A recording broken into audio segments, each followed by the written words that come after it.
পালা জিনিসের জ্বালা বেশি। আজকে চোখের সামনে সেটা আবার একবার প্রত্যক্ষ করলাম। আজকে আমাদের হাসপাতালে একটা অসুস্থ বিড়ালকে চিকিৎসা করার জন্য নিয়ে এসেছিল দুটি ছেলে। বিড়ালটিকে অনেক চেষ্টা করেও বাঁচাতে পারিনি। চোখের সামনে মৃত্যুর দিকে এগিয়ে চলেছে তার প্রতিটি নিঃশ্বাস।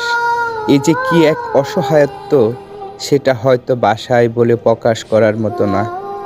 যেই ছেলেটা এই বিড়ালটাকে পুষেছিল, তার চোখের দিকে যদি একবার তাকাতেন আপনারা, কি এক অসহায়ত্ব, কি এক মায়া। এ যেন চিরকালের বন্ধন ছেড়ে কোনো পোষা পাখি কিংবা কোনো পোষা প্রাণীর শেষ বিদায়ের মতো।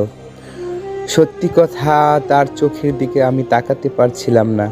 তার এই করুণ চেহারার আর অসহায়ত্ব বারবার বলে দিচ্ছে, কেন এই জীবন মৃত্যুর লড়াইয়ের মাঝে মানুষের ভালোবাসাটা জন্ম নেয়।